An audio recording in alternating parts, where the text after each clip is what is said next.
Today, we're in lesson 6 of our course, Understanding the Old Testament, and we're in the third lesson of the historical books.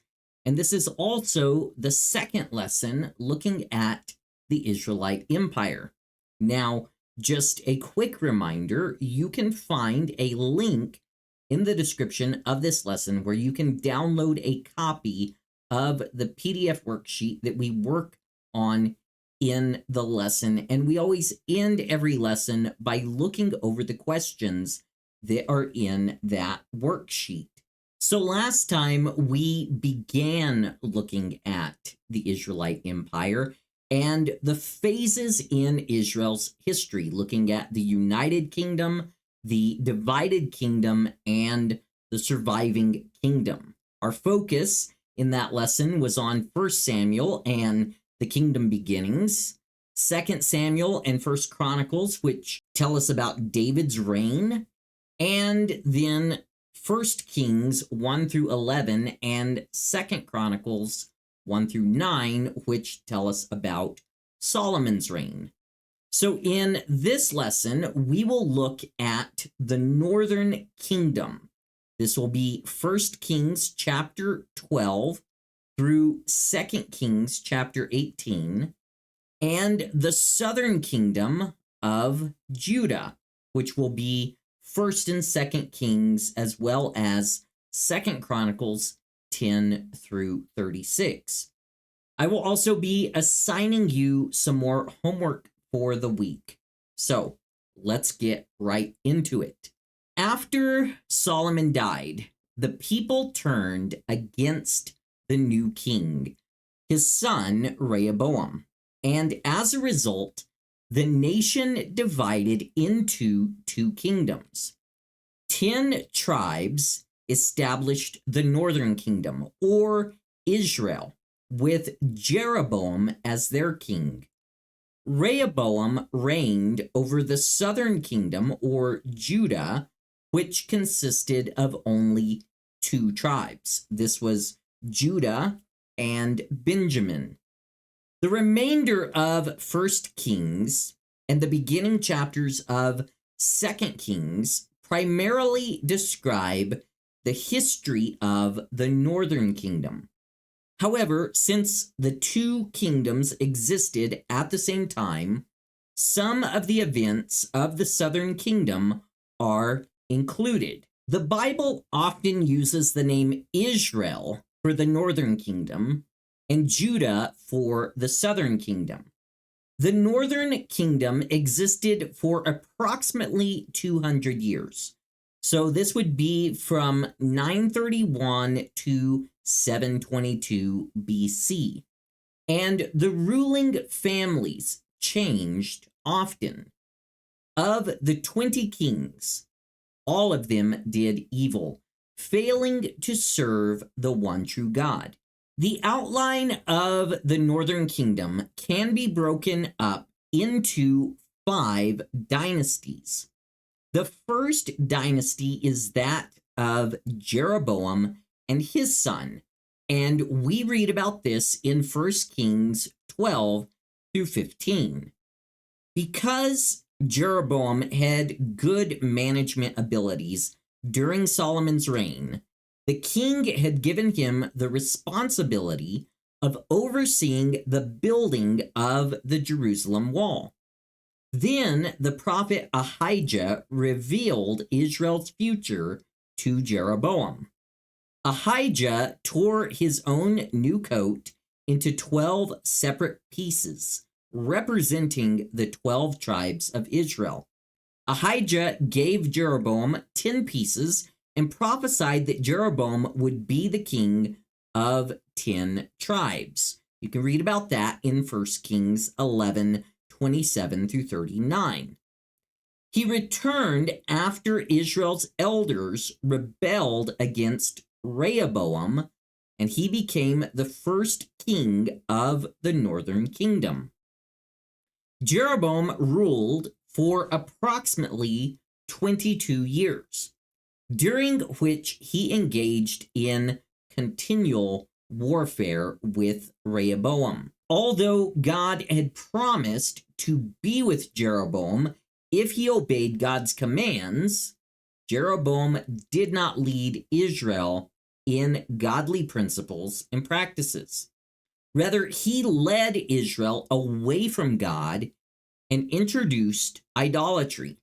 He constructed large golden calves, appointed new priests, and allowed the Israelites to offer idolatrous sacrifices throughout the northern kingdom. Ahijah and an unnamed prophet from Judah warned Jeroboam about his idolatrous sin and told him that he would lose his kingdom. When Jeroboam died, his son Nadab ruled for only 2 years, and the first dynasty ended after 24 years. The second dynasty that we see is that of Baasha and his son. So this would be in 1 Kings chapter 15 and 16. Baasha from the tribe of Issachar killed Nadab and became king for 24 years. Like Jeroboam, he made Tirzah his capital. When many people from the northern kingdom began to return to Judah, Baasha perceived their migration as a threat to his kingdom. As a result, he sent his soldiers to Ramah to prevent anyone going into Judah and to threaten King Asa of Jerusalem. Although confronted by the prophet Jehu, Baasha continued in the idolatrous lifestyle of Jeroboam and passed his ungodly ways onto his son Elah. Upon Baasha's death, Elah ruled Israel for 2 years until one of his commanders, Zimri, killed him while he was drunk. Zimri also annihilated the rest of Baasha's family, fulfilling Jehu's prophecy. Thus, Baasha's dynasty came to an end after 26 years, and Zimri ruled for only 1 week before Omri took power. And so the third dynasty is that of Omri and his sons, consisting of 1 Kings 16 through 22 and 2 Kings 1, 3, and 9. It covers more than the previous dynasties. Omri was the head of the most evil ruling family in the northern kingdom. During his 12-year reign, Israel regained much of the land they had lost to Syria. Eventually, Omri moved his capital to Samaria, which remained a strong, safe capital for 150 years. Omri had a good international policy and made treaties with other nations. He sealed his treaty with the Phoenicians through the marriage of his son Ahab to Jezebel, the daughter of the king of Sidon. Ahab, the most famous king of Israel's third dynasty, ruled for 22 years. While the kingdom became very wealthy under Ahab's rule, history calls him the most sinful of Israel's kings, because he and Jezebel led Israel to worship Baal. It was during Ahab and Jezebel's reign that the prophet Elijah confronted the prophets of Baal on Mount Carmel. In this confrontation, God answered Elijah in a spectacular, miraculous, and unique fashion. Fire from heaven confirmed that Yahweh was the one true God and that the idols of Baal were powerless. Despite this great victory, however, Elijah became frightened at Jezebel's threat of revenge and hid at Sinai depressed and complaining to God. God strengthened his prophet physically and emotionally and instructed him to call Elisha as his successor in 1 Kings chapter 19. Later, Ahab coveted a vineyard, but the owner, a man named Naboth, refused to sell it to him. Ahab's jealous greed and Jezebel's wickedness caused Naboth to be stoned to death. Angry, the Lord prophesied through Elijah that he would destroy Ahab's family. When Ahab repented, God promised to delay part of his judgment until after Ahab's death. Ahab was killed during a battle with Syria, and his son Ahaziah took over the throne. Ahaziah reigned for approximately 2 years, and he died from injuries suffered in an accident because he consulted idols rather than the one true God. Ahaziah's brother Joram, also called Jehoram, became the next king, and he ruled for 12 years. He was an ungodly king, although not as evil as his parents Ahab and Jezebel. As Joram recovered from wounds received in battle, Elisha sent a young prophet privately to anoint Jehu as the new king of Israel. Jehu then killed Joram and took over the throne. Overall, Omri's dynasty lasted about 47 years. As Joram recovered from wounds received in battle, Elisha sent a young prophet to privately anoint Jehu as the new king of Israel. Jehu then killed Joram and took over the throne. Overall, Omri's dynasty lasted about 47 years. The fourth dynasty is that of Jehu and his sons. This is in 2 Kings 9 through 10 and 13 through 14. Jehu's dynasty ruled the northern kingdom longer than any other family, almost 100 years. Jehu destroyed Joram's entire family, including Jezebel, and ended the worship of Baal. Yet the Israelites continued to worship idols. During the reigns of Jehu and his son Jehoahaz, Israel had many enemies. The troubles with neighboring countries weakened Israel's power. However, under Jehoahaz's son Jehoash, Israel began to prosper again and to rebuild its army. The kingdom of Israel became its strongest when Jehoash's son Jeroboam II ruled. Jeroboam II reigned for 41 years. During the first 12 of those years, he ruled with his father. Considered the greatest king in the northern kingdom, Jeroboam II won back much of Israel's land and made Samaria's walls larger. Not since Solomon had such peace and wealth existed in Israel. Jeroboam II died in 753 BC, and his son Zechariah became king for only 6 months before Shalom killed him. In the 30-year period following Jeroboam II's death, the northern kingdom became weak and fell. Thus, in only 3 decades, Israel went from her strongest to her weakest. The 5th dynasty is that of Menahem and his son, and this is found in 2 Kings chapter 15, verse 17 through 26.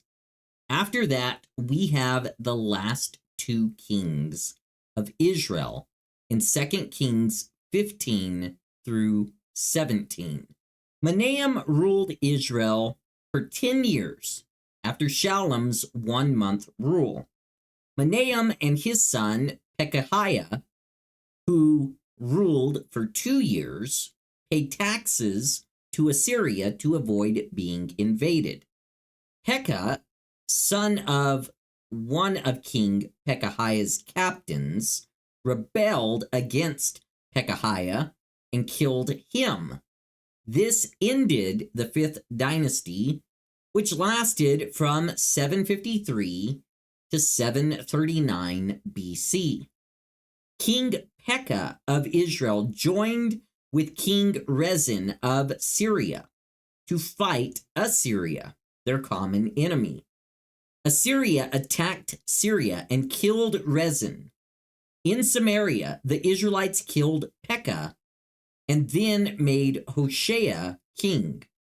Hoshea, the last king of Israel, was considered more of like a slave king because he did what Assyria told him to do.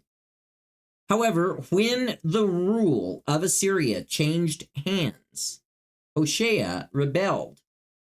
The Assyrians besieged Samaria, Israel's capital city, for 3 years and finally forced Israel to surrender in 722 BC. This Assyrian victory marked the end of the northern kingdom. Now, before we move on into looking at the southern kingdom, I want to mention Figure 1 in your worksheet. This is a breakdown of the kings of the northern kingdom. The ones who are in bold are the ones who started the dynasties. Moving on into our look at the southern kingdom. According to the Bible's account, the kingdom of Israel divided for 2 reasons. First, Jeroboam demanded unusually high taxes, following the advice of younger individuals rather than the counsel of wise elders. Second, God carried out his disapproval of Solomon's sins by judging him, although the divided kingdom occurred after Solomon's death.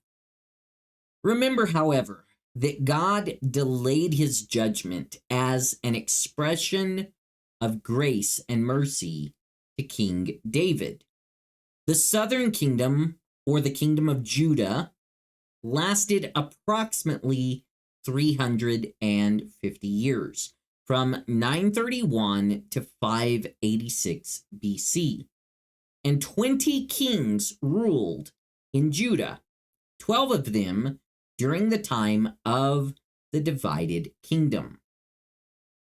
There are 2 basic ways to read the books of Kings and Chronicles: from the perspective of history or from the perspective of theological narrative. In fact, there are instances when the writers of these books themselves interpret events theologically. Therefore, we can say that the purpose of the books of Kings and Chronicles extends beyond mere historical facts and figures. God has something to teach us beyond the historical details. While the history of the books can be difficult to decipher at times, we know more about this period of Israel's history than any other because of the amount of material available, both biblically and extra-biblically. While 1st and 2nd Kings describe the history of the southern kingdom in reference to the northern kingdom, 2nd Chronicles gives more detailed information about David's ruling family. Figure 2 on page 4 of your worksheet gives a breakdown of the 3 periods of the divided kingdom of Israel and Judah. So there was the first period, which was 60 years of war. There was the second period, which was 75 years of alliance, and then the third period, which was also 75 years of war.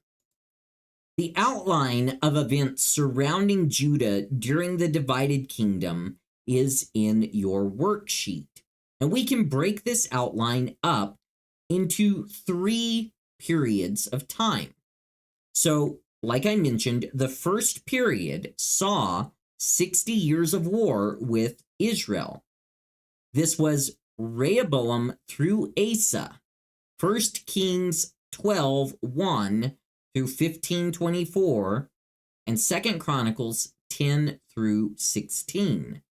Remember that when the kingdom divided, the southern kingdom consisted of only 2 tribes, Benjamin and Judah, or David's tribe, where the northern kingdom was eventually ruled by 5 different dynasties.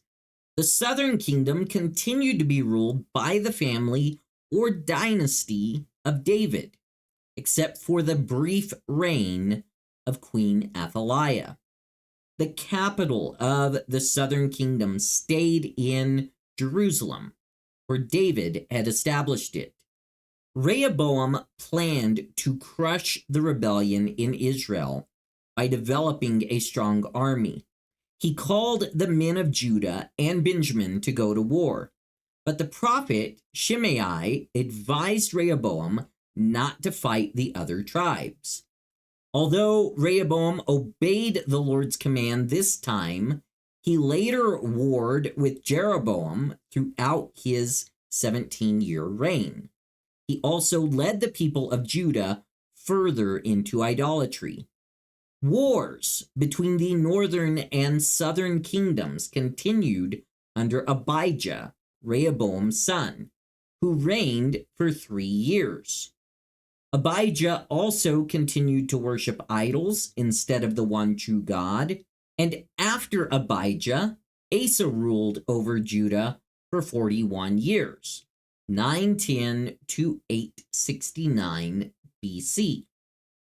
Asa started leading the nation back to God, a spiritual revival that would flourish under the next king, Jehoshaphat. Warning the people to obey God's law, Asa removed the idols from the land and began relying on God to help fight his enemies. However, Asa's spiritual renewal did not last. Toward the end of his rule, facing a possible attack from Israel, Asa turned to Syria rather than to the Lord.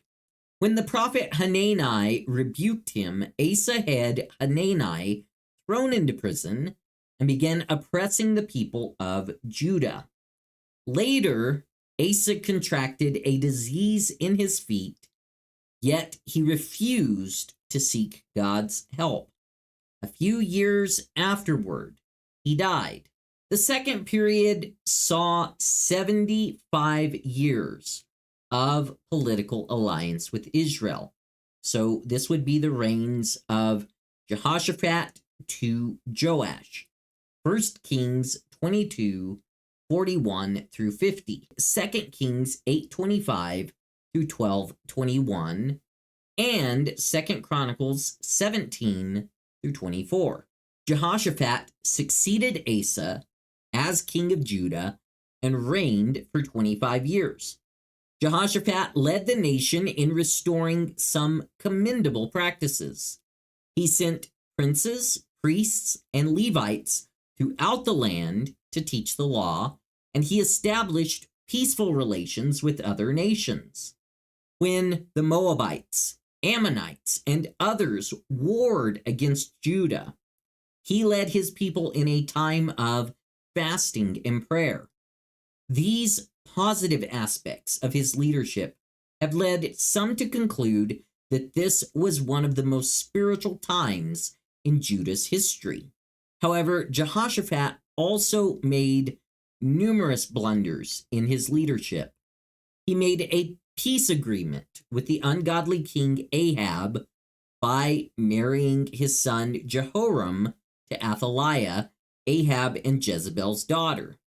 One of the worst things about this alliance was that sometime later, Athaliah became a ruthless queen in Judah and killed many of Jehoshaphat's family. Because of Ahab and Jezebel's idolatry and their evil influence, various prophets confronted Jehoshaphat about his unwise alliances with Israel.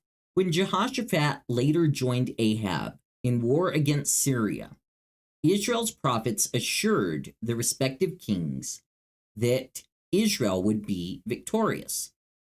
Jehoshaphat had his doubts, however, and Ahab appeased him by bringing in the prophet Micaiah, who warned that King Ahab would be killed. Micaiah's prophecy came true, and Jehoshaphat escaped great danger. Yet Jehoshaphat continued to make unwise decisions based on the perceived benefits of political alliance. In light of these factors, it's probably best to view Jehoshaphat's reign as a mixture of wise and unwise decisions, and of spiritual and unspiritual leadership. A closer look at his reign will reveal contrasts in this realm. The upside of his reign demonstrates a spiritual fervor. He had an earnestness to lead Judah in the suppression of idolatry. He tried to restore pure religion before God. The downside of his reign shows his repeatedly involving himself and the nation in alliances with the northern kingdom and wicked King Ahab. In effect, he failed to spiritually discern with regard to pagan, idolatrous, evil, God-forsaking Israel, thereby weakening the spiritual vitality of his reforms. His reign began with great promise, yet his record contains a most serious blot. Jehoshaphat died in 848 BC, and his oldest son, Jehoram, became the new king.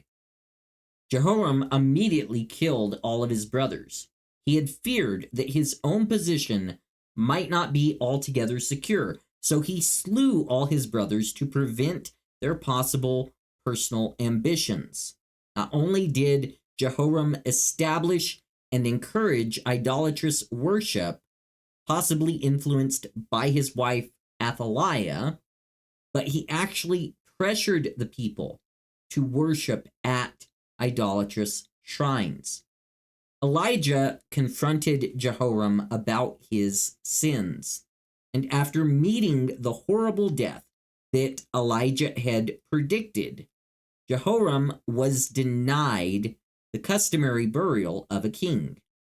The summary of his reign is recorded in 2 Chronicles 21, verse 20. It simply says, he passed away to no one's regret.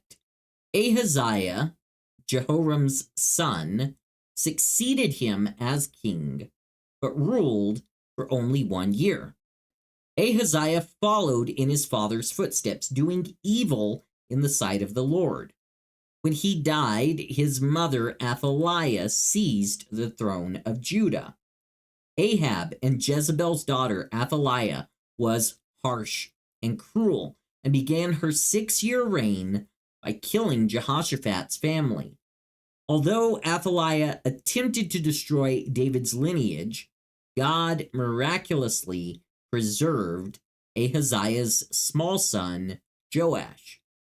Through God's sovereignty, Joash, the 1-year-old son of Ahaziah, was saved by Jehosheba, wife of the priest Jehoiada.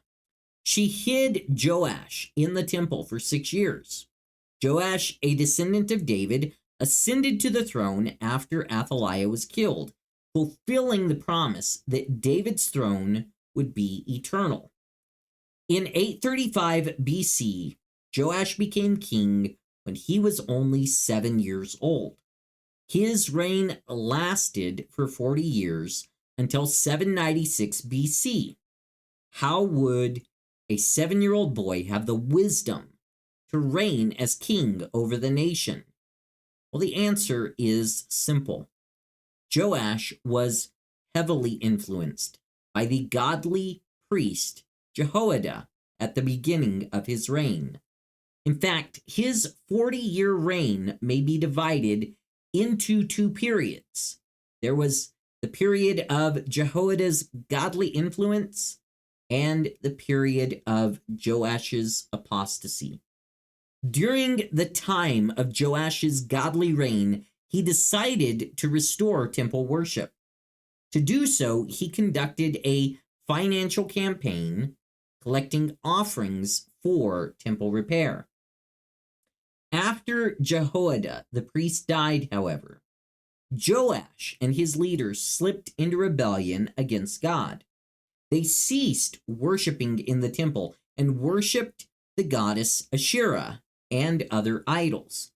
Zechariah, Jehoiada's son, warned the people about their continual disobedience, but the king and the people reacted to his dire prophetic warnings by stoning him in the temple courtyard.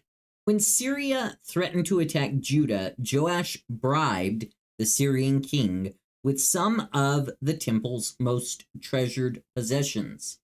Sometime later, the Syrians attacked Judah and Jerusalem anyway, wounding Joash. Joash's military officers rebelled against him for his treatment of Zechariah, killing him in his own bed. The third period saw 75 years of war. So this would be from the reign of Amaziah to Ahaz. 2 Kings 14, 1 through 14, and 15 through 16, as well as 2 Chronicles 25 through 28. Joash's son Amaziah ruled for a total of 29 years, from 796 to 767 BC, with 5 of those years by himself and the remaining years with his son Uzziah. Similar to earlier Judean kings, Amaziah began his reign well, but did not end it well. Amaziah strengthened Judah's army and challenged the Israelite army to a battle. In doing so, Amaziah destroyed the peaceful relationship that had existed between Israel and Judah for approximately 100 years. Israel then attacked Judah, and because its army was stronger, Israel's military might prevailed. The Israelites broke down part of the wall of Jerusalem, captured King Amaziah and others, and confiscated gold and silver from the temple. Sometime after King Jehoash of Israel died, Amaziah was released, but was killed in Lachish by some men from Judah. Amaziah's pride led to suffering for the southern kingdom. Judah's national hopes fell to the lowest point since Solomon's kingdom divided. Uzziah, also called Azariah in 2 Kings 15, 1 through 7, began to rule while his father was still living in 791 BC and reigned for a total of 52 years. Gradually, he led the nation in a period of restoration that included rebuilding the walls of Jerusalem and developing friendship and cooperation with Jeroboam II and Israel. Uzziah developed a strong army and restored economic prosperity, perhaps almost to the level known under the reigns of David and Solomon. At first, Uzziah depended on God for the strength and power to accomplish the needed changes. He had learned from the prophet Zechariah about the importance of respecting and obeying God. According to 2 Chronicles 26:5, as long as he sought the Lord, God gave him success. However, 2 Chronicles 26:16 tells us After Uzziah became powerful, his pride led to his downfall. Around 750 BC, after ruling for 40 years, Uzziah violated divine orders about worship by entering the temple to burn incense, a duty and privilege reserved only for the priests. The high priest Azariah, along with 80 other priests, rebuked the king and told him to leave the sanctuary. This was no small rebuke. God judged Uzziah by inflicting him with leprosy, and after that he lived alone in a separate house. Archaeologists excavating just south of Jerusalem believe they have uncovered the dwelling of this leprous king. They found striking proof of Uzziah's illness on a marble plaque called the Epitaph of Uzziah. This plaque bears an inscription in Aramaic dating to about the 1st century AD. It reads, "To here were brought the bones of Uzziah, king of Judah. Do not open." Jotham, Uzziah's son, began ruling with his sick father, and they co-reigned for 10 years until Uzziah's death in 740 BC. In this same year, Isaiah answered the call to be a prophetic voice of righteousness in Jerusalem. As Jotham ruled Judah, he continued to oppose Assyria, who was threatening to attack. Religiously, his reign was much like that of his father, with one exception. He carefully avoided any interference with the priestly office. Under Jotham's influence, Judah became prominent. We read in 2 Chronicles 27:6 that Jotham grew powerful because he walked steadfastly before the Lord his God. Jotham's son Ahaz began to rule Judah in 735 BC. Unlike his father, he engaged in idolatry and befriended Assyria, who would become a dominant political and military power. Assyria planned to conquer the entire land of Canaan until the 8th century BC. Israel and Judah had not been truly threatened by other empires, in spite of periodic battles with their neighbors. However, now the ominous Assyrian cloud on the horizon would become a thunderstorm bringing judgment upon the nation of Israel. Pekah, king of Israel, and Rezin, king of Syria, joined forces to battle Assyria. Because Ahaz refused to join them, Pekah and Rezin also fought against Judah, killing many and taking thousands of captives. Knowing that Ahaz and the people of Judah were shaken, the Lord sent Isaiah to encourage King Ahaz not to be afraid, but to trust in God alone. Unfortunately, Ahaz ignored God's counsel through Isaiah and turned to the nation of Assyria for help. Although this brought quick results, ultimately it was not beneficial. After journeying to Damascus to meet with the victorious Assyrian king, Ahaz's idolatry increased. Previously, he had sacrificed his own children in worship to idols, an evil practice that God thoroughly condemned. Now, he rearranged the sacred objects in the temple and began worshiping his false gods there. Later, he shut the doors of the Lord's temple and set up altars at every street corner in Jerusalem, according to 2 Chronicles 28:24. Ahaz was the antithesis of Jotham in every way. His spiritual models were the evil kings of Israel. As Judah struggled through the years of idolatry with Ahaz, divine judgment came upon Israel, just as God's prophets had warned. Assyria cut through the land like a razor and flowed through the land like a river. Assyria killed thousands of Israelites in the north and scattered captives throughout Persia. Now, figure 3 in your worksheet gives a breakdown of the United Kingdom, the divided kingdom, and the surviving kingdom.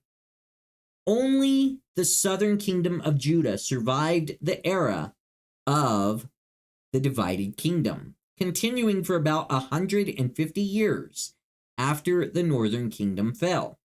The surviving kingdom spans the era of 8 kings and their reigns.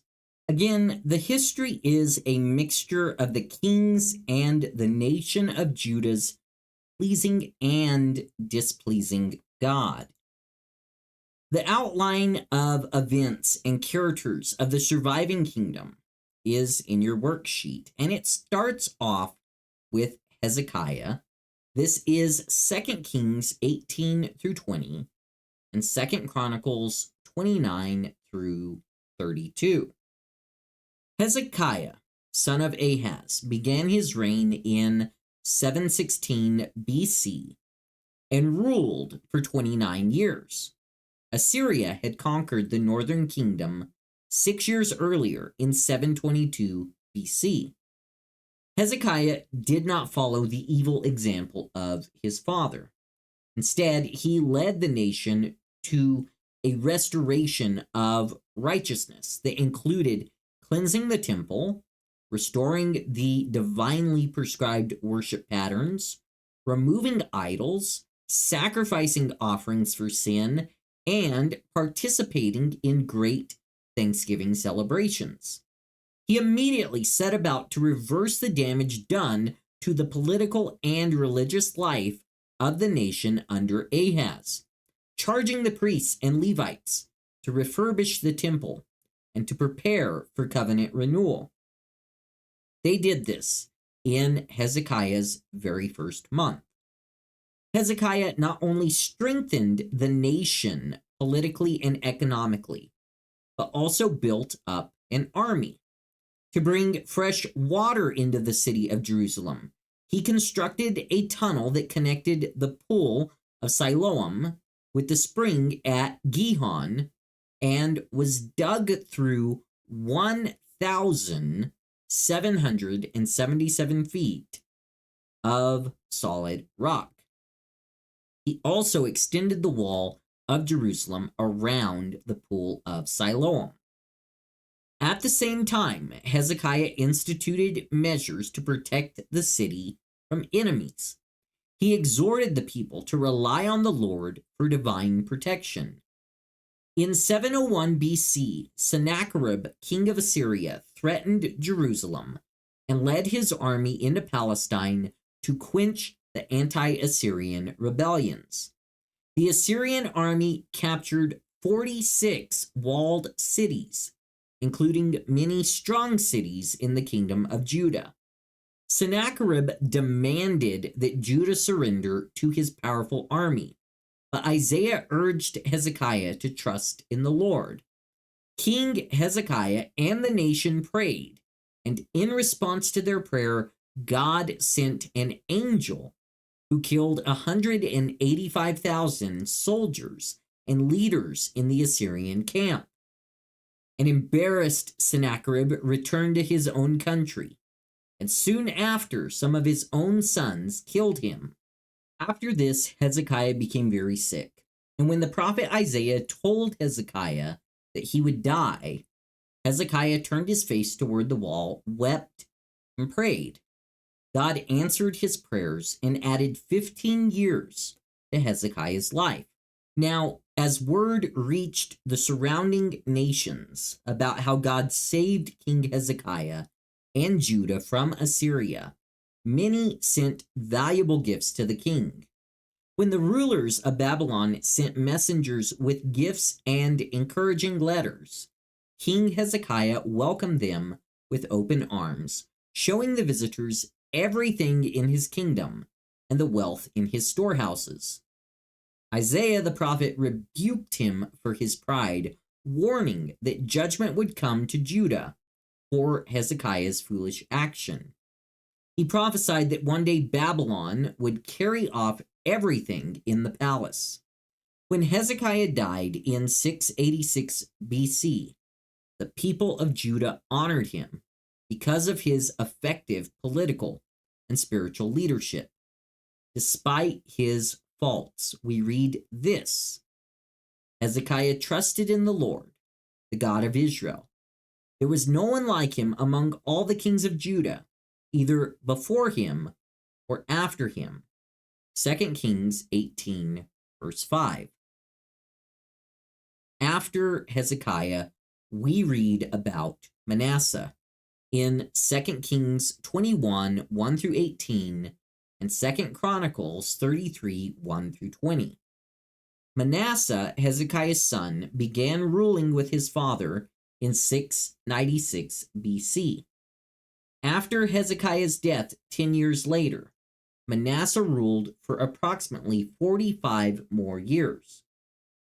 Unfortunately, Manasseh followed in his grandfather Ahaz's footsteps more than in his father's. Manasseh was an evil king who rejected righteousness and promoted and practiced idolatry of all kinds. As part of these practices, he placed idols in God's temple and sacrificed children to the false god Molech in the valley of Hinnom. Historical tradition claims that Manasseh ordered Isaiah, the prophet, to be sawed in half. He filled Jerusalem with innocent blood from one end to the other. And because of these acts, some consider Manasseh to be the wickedest of Judah's kings. Yet, in spite of Manasseh's extreme wickedness and sinful practices, he eventually repented after Assyria attacked Judah and took him in chains to Babylon. Upon his return to Jerusalem, Manasseh removed the idols and altars from God's temple and rebuilt the altar of the Lord. Manasseh even commanded the people to serve the one true God. The change in Manasseh is a great example of God's mercy. His life demonstrates that God will forgive anyone who repents, even the worst of sinners. When Manasseh died, his son Amon became king. Amon ruled for only 2 years before his own officers killed him.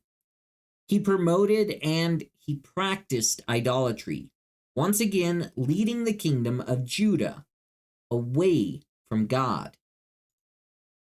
After Manasseh and Amon, we read about Josiah in 2 Kings 22, 1 through 23:30, and in 2 Chronicles 34 through 35. The people of Judah killed King Amon's murderers and made Josiah, Amon's son, the king. Only 8 years old when he assumed the throne, Josiah ruled for approximately 31 years.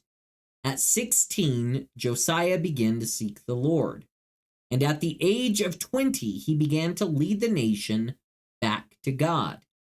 A few years later, Josiah led a campaign to repair and restore the temple.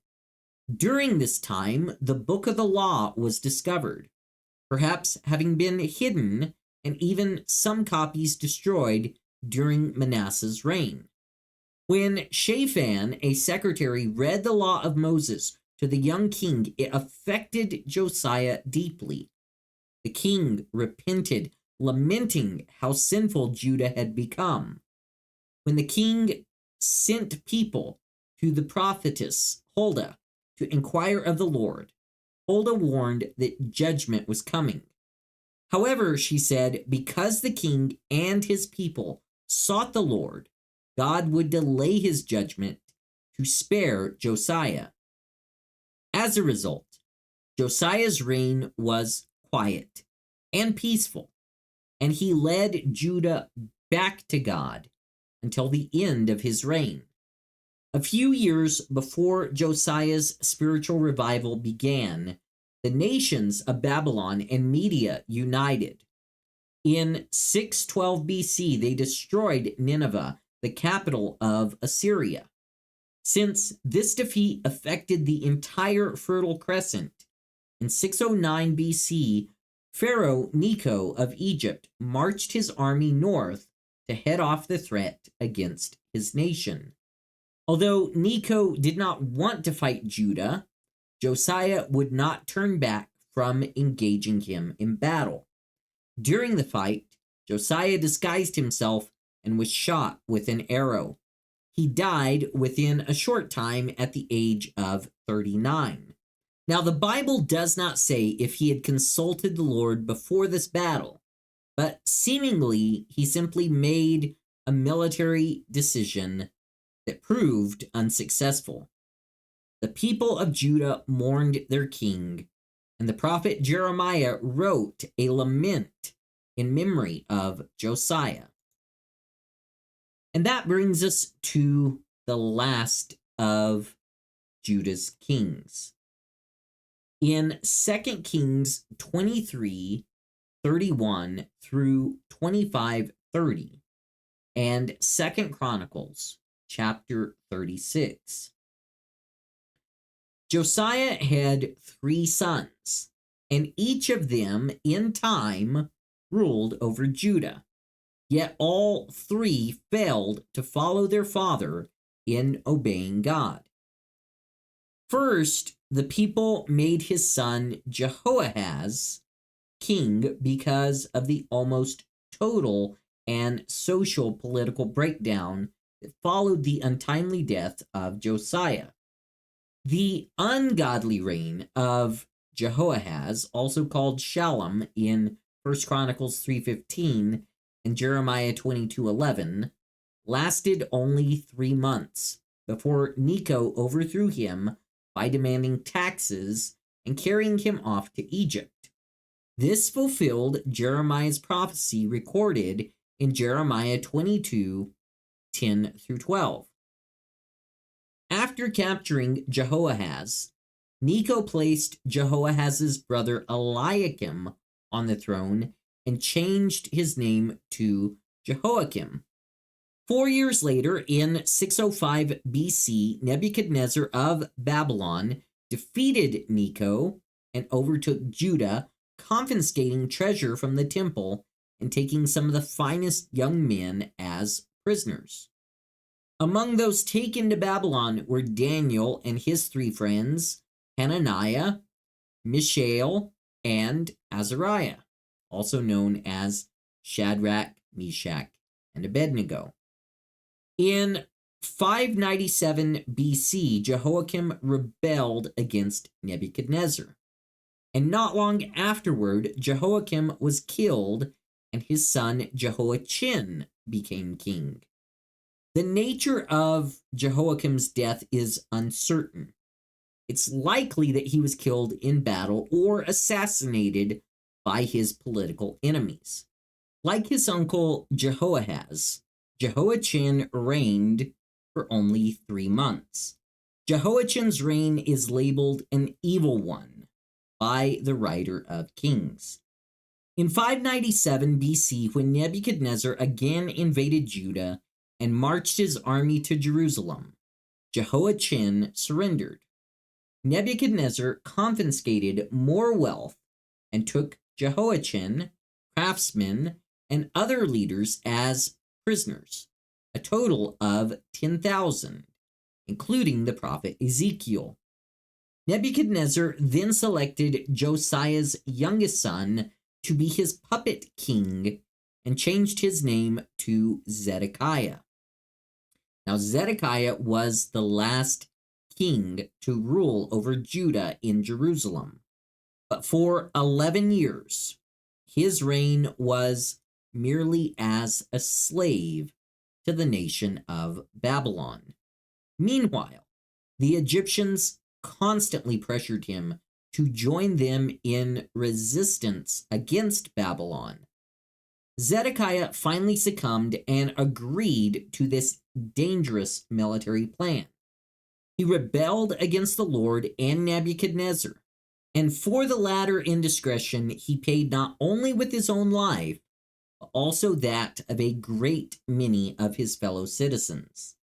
With fury, the Babylonians came, decimating the population, robbing and destroying the temple and city, and carrying off those who remained alive. Zedekiah escaped to Jericho, but soldiers caught him, blinded him, put him in chains, and took him to Babylon. The kingdom of Judah ceased to exist as a nation. In 586 to 582 BC, Babylon destroyed Judah and took the survivors into exile. God's judgment on his people was complete. Both the histories of Kings and of Chronicles reveal sad stories of what happened to a people and their kings when they were consistently disobedient to God's covenant. The words of God to Moses came true. Violation of the commands of God brought death and a 70-year night of exile. Yet hope in God remained, for the exile would not last forever. Now clearly there is much to be learned from the history of both good and evil kings, and periods of righteousness and idolatry. The purpose of these Old Testament narratives is most likely both historical and theological. Theologically, the intent of this involved and sometimes complex history is to commend obedience out of proper motives and to warn against disobedience. It also demonstrates the sovereignty of God in spite of human mistakes, sin, and poor decisions. Now, before we look at our homework, let me just mention figure 4 in your worksheet. This is a breakdown of the kings of Judah. In regard to years of reign, remember that sometimes one king's rule overlapped another's. Now, your homework for the week is to read about one of the kingdoms that we talked about in this lesson. If you need to break them up, try to read each outline section in one sitting.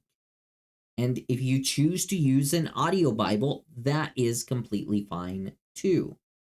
Also remember, if it takes you longer than a week to get through this, that's okay. You can pick up on the next lesson when you have gotten through this and you understand what you're reading. Remember, it's more about the quality of your understanding what you read than how quickly you get through it all.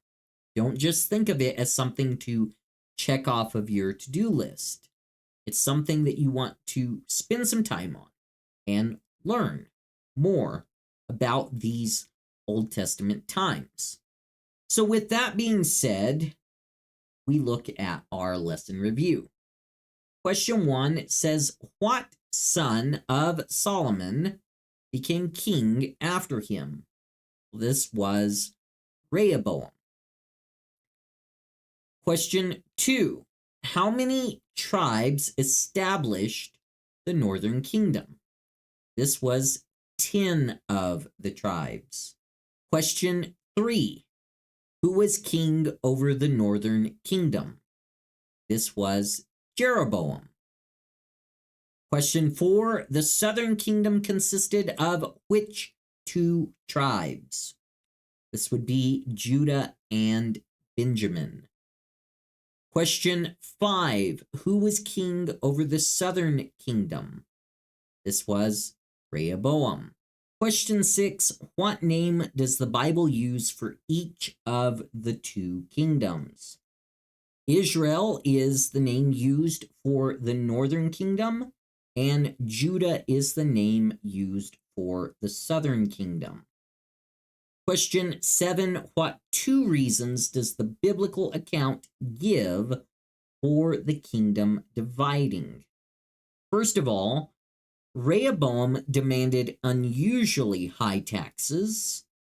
Second, God carried out his disapproval of Solomon's sins by judging him. Question 8, what are the two ways to read Kings and Chronicles? You can read them from the perspective of history and from the perspective of theological narrative.